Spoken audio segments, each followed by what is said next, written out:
Esta é a intersecção entre os temas cidade e arte que estão sob o guarda-chuva da cidadania, da prática cidadã.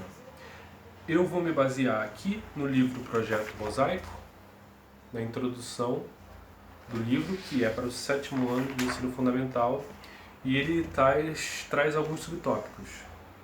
O primeiro é o encontro. O encontro exemplificado através do sarau, dos saraus que existem nas cidades. E aqui no Rio de Janeiro, por exemplo, tem vários acontecendo, mas não exatamente nesse momento, né?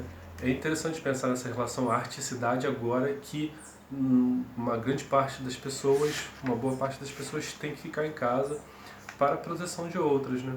E o sarau é uma organização de pessoas que trocam saberes, tem poesia, às vezes tem esquetes teatrais, às vezes tem exibição de trabalhos de artes plásticas. E aqui no Rio tem o CEP 20.000, já desde os anos 90, muito legal, tem várias coisas acontecendo. Tem o Slam das Minas, também outro tipo de organização de encontro de pessoas para trocar práticas artísticas muito legais. E, por exemplo, agora que a gente está em casa, né, lembrei do CEP 20.000, tem o Instagram do Chacal, que é o organizador, talvez o idealizador, não tenho certeza exatamente, do CEP 20.000, ele está lá no Instagram, bota Ricardo Chacal, procura lá. E de poesia também tem o Augusto de Campos, muito importante, poeta. E lá no Instagram também, acho que chama Poeta Menos, Augusto de Campos, importante, né, seguir. E aqui o tema também é a mobilidade, está dentro desse guarda-chuva, né?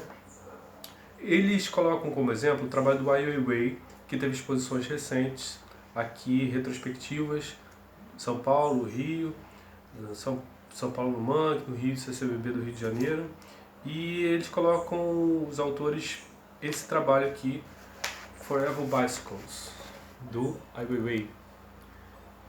A princípio, se não fosse o título, seria um pouco difícil distinguir o que são essas formas circulares. Mas são bicicletas soldadas umas às outras, que mesmo paradas dão uma certa sensação de movimento. Então é interessante a gente pensar que um objeto que servia para mobilidade, né, o objeto utilitário também pode ter uma abordagem artística, né? E isso está em outros momentos, em outros lugares na cidade. Por exemplo, o mercado.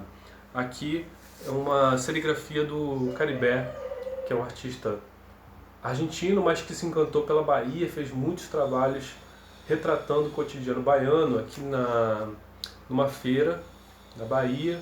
E é uma serigrafia, né? Uma serigrafia é uma espécie de gravura onde você usa uma tela e você pode fazer uma tela de tecido e você pode fazer reproduções desse trabalho como cópias, né, artísticas feitas manualmente, né? E, por exemplo, o mercado é um lugar de arte ou um lugar de convivência? É um lugar só de venda? Existe alguma outra coisa que não seja somente a comprar, consumir no mercado? Existe uma cultura no mercado? Outro tema é a poluição. Aqui temos um trabalho do Nicolás Garcia Uriburu. Ele coloca uma tinta biodegradável aqui no rio para chamar a atenção sobre esse tema da poluição. E aí a gente também pensa nas questões, né, arte e política, como que as questões sociais entram na arte.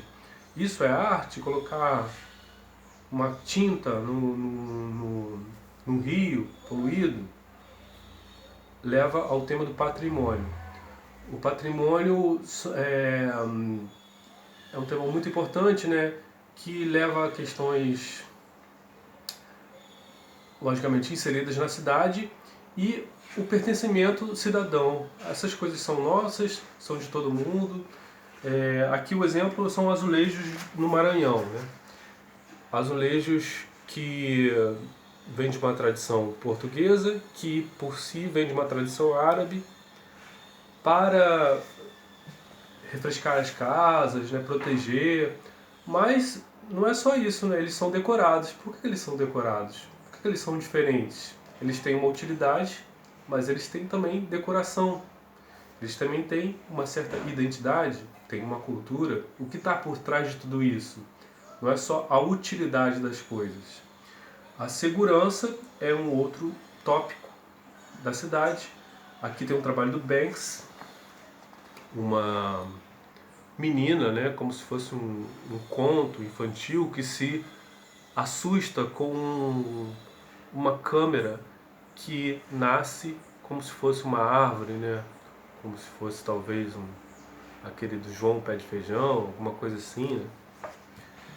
E aí o Banksy, eu imagino que questiona esse tipo de vigilância, né? Quem está por trás das câmeras que nos olham? Quem está por trás das câmeras dos celulares? Quem está por trás das câmeras dos computadores? Agora que, né, não só na rua, né? É possível que câmeras estejam gravando coisas, ou sons, ou para venda de anúncios, né? É um tema muito interessante e que tem muitos estudos sobre isso. Hoje, né, quem tá no 7º ano talvez ache isso muito natural, né? Que todos teremos celulares e câmeras e que tudo pode ser gravado, tudo pode ser posto na rede, mas nem todas as gerações viveram isso e talvez a gente pode ver que tem outros interesses através do oferecimento de uma tecnologia. Não é nada de graça, né? Tem alguma coisa por trás.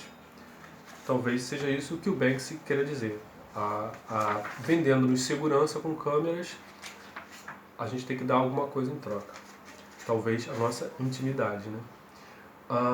Aqui tem um tema A Cidade Fala, com essa capa aqui muito legal do Pedro Luiz de Parede.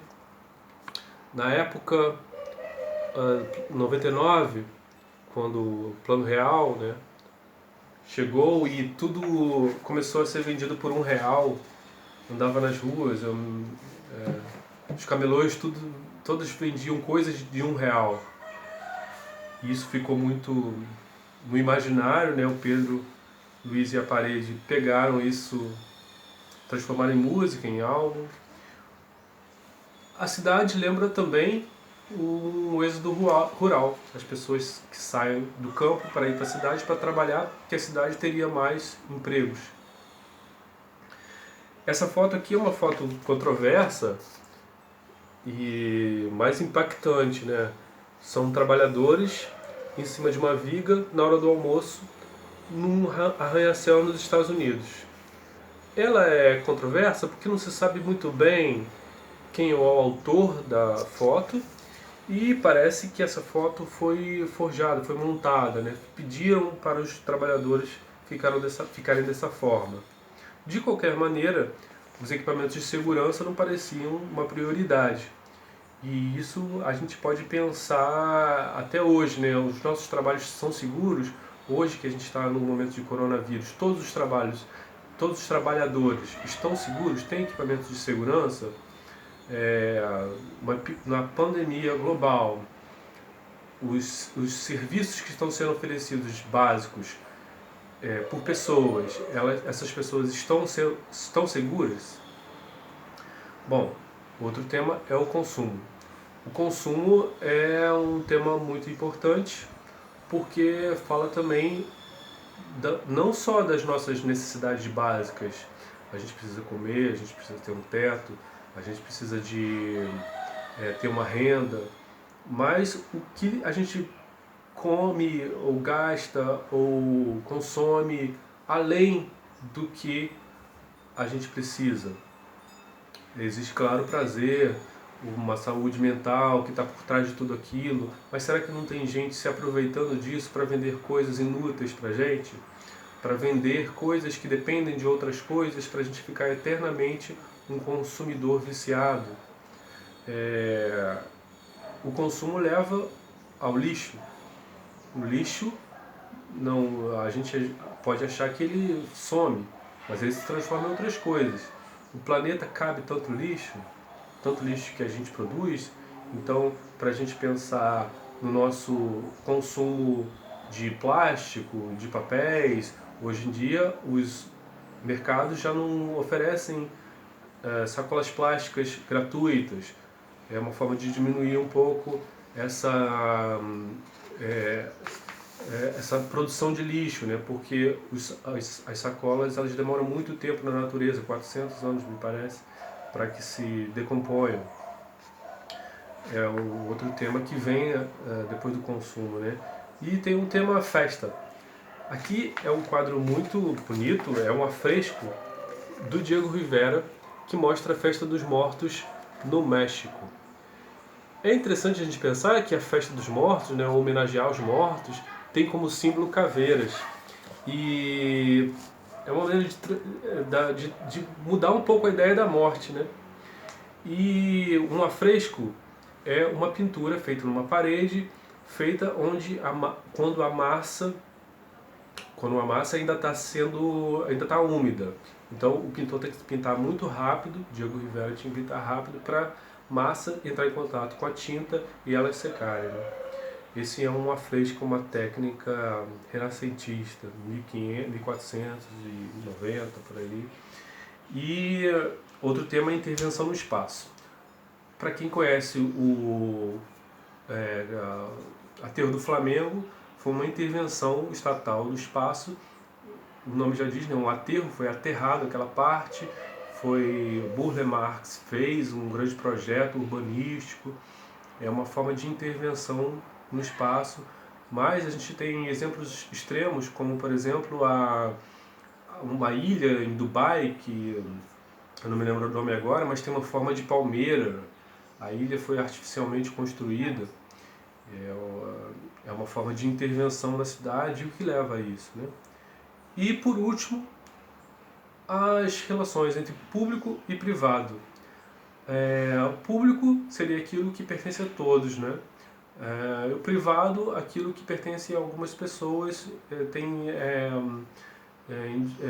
que tem as suas privacidades, as suas casas, os seus prédios, etc.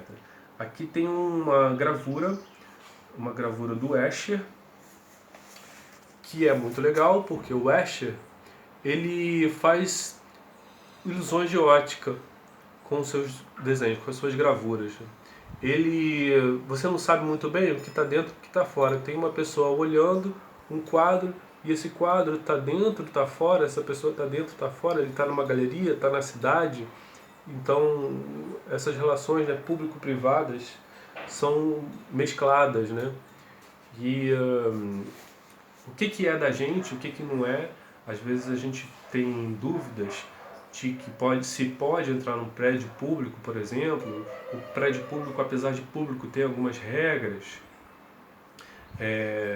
Alguns lugares você não pode entrar se for homem de bermuda ou de mulheres de saia curta, coisas assim. Então a gente fica na dúvida, às vezes tem dúvida se pode entrar no museu, o museu é público, o museu é privado, o museu é de um banco, a galeria é de uma pessoa. Então são essas questões que vão se desdobrando a partir dessa relação público-privado que está na relação arte e cidade. E que pode levar a muitos temas interessantes, né, com essa visão artística. Então essa é uma introdução